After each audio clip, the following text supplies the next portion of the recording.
Welcome to the Mango Effect podcast, where every week we talk about the path to living a limitless life and having the freedom to do it your way. No topics are off limits. We get into the practical, the hypothetical, and the downright juicy stuff. I'm Mindy Rosser, your host and lifestyle cheerleader, and I'm here today to talk about playing your hand. Now, when I say playing your hand, what comes to mind? For me, I didn't learn how to play cards because I grew up in a very weird religious cultic environment, right? So I learned how to play Uno, and I think I also learned how to play Phase 10, if I remember correctly. But that's about it, and maybe some Go Fish. You know, if you're lucky, Go Fish, wow. But I never really learned how to play poker or cards, or like you show me a card deck and I just look at it like, yeah, that's nice. I have no idea what any of it means. My husband has tried many times to teach me, but I still don't get it. But I do know how to play my hands when it comes to Uno. And I am pretty ferocious and I like to win. So when it comes to playing your hand, you have to look at the cards you're dealt. The thing is, we all want to choose the cards we're dealt. We want all the good cards. We don't want the others. We want the ones that create the best combinations. But guess what? You don't get to choose your hand. You have to actually look at the cards you're given and play them. This is how I live my life. And I realize I am not the smartest. I'm not the fastest. I'm not the most athletic. I really am not the best at any one particular thing. But what I have learned to do over time is to look at the hand that I have and try to figure out what the best next move is.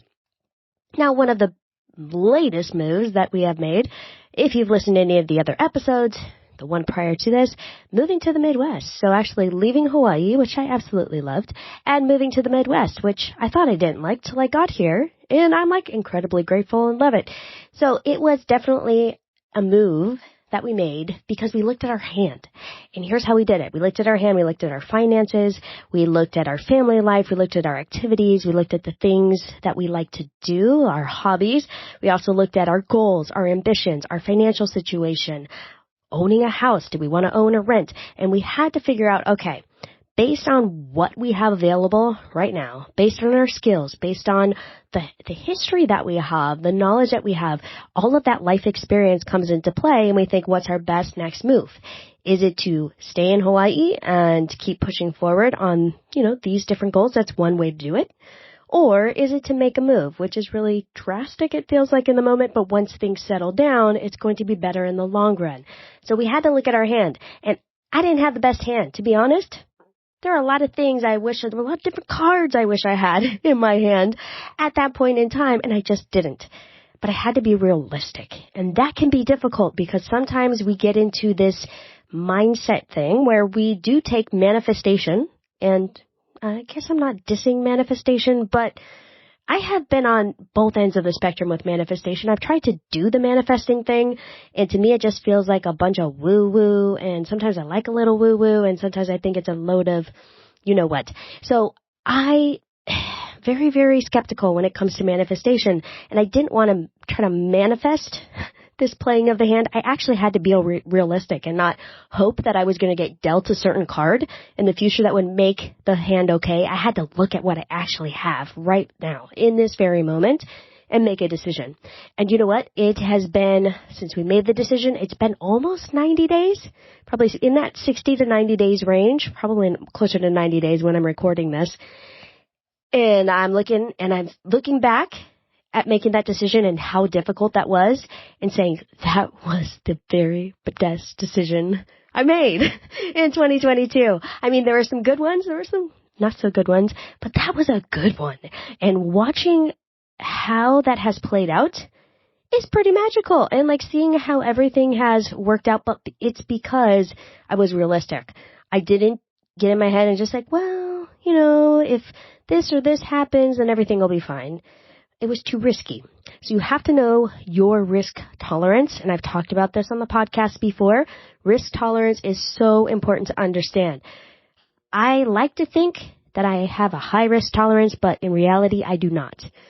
I cannot risk a lot of things. Now, I can risk things in certain areas, but when it comes to money, family, relationships, the core stuff, my home, I don't have much of a risk tolerance. But if you ask me to do things like surfing, my husband makes fun of me. We were talking about it this week, and he's like, Mindy, he's like, I'm kind of glad you're not surfing every single day like we used to, because I used to worry about you. He said, you'd go out into surf that was like double overhead and you can't swim very well. And I was like, yeah, so I had a pretty high risk tolerance for waves and just figuring that everything would work out okay and I'd make it in. No problems. There's enough people out there. There's lifeguards. And somebody's going to save me if I fall off, right? So I had a high risk tolerance when it came to surfing, but not so much when it came to a lot of like the bread and butter stuff when I think of, family, foundational things, life insurance, all of this good stuff, like very low risk tolerance, investing, very low risk tolerance, putting money into my business. I learned that too. I have a very low risk tolerance. Like I cannot invest a lot in ads and then, expect a high return. Even if my projections I feel like are pretty good, I just don't have it. It just stresses me out. So understanding this is really, really important, and being able to kind of assess, okay, what hand do I have? Number 2, what is my risk tolerance here? Like, am I willing to risk whatever it is? And how much risk do you actually have to take? How many things have to fall into place for it to be okay? If it's just like one minor thing and you're like, take it or leave it, it's not that big of a deal if it does or does not work out. Or is it a huge risk where everything's going to fall apart if you make that leap? And too many times, all of the positive thinkers, I'm talking about all of those like motivational speakers, they get you all fired up and they're like, you can manifest this. Look at my client who generated $100,000 in one day. And all they did was a 90-minute webinar. And you listen to it and you're like, maybe I can do it too. You get all this like energy and inspiration, but like calm down, let your emotions simmer down for a little bit. And what did they actually have to risk to get that? Did they actually spend $110,000 to make $100,000? A lot of times they don't talk about that. And when you actually get on the back end, when I actually got into a high level membership and heard what's actually happening for all of these entrepreneurs who are claiming they have these numbers, it was a little bit surprising, to say the least. So just understand what hand you have, what risk tolerance you have, and are you willing to take that risk?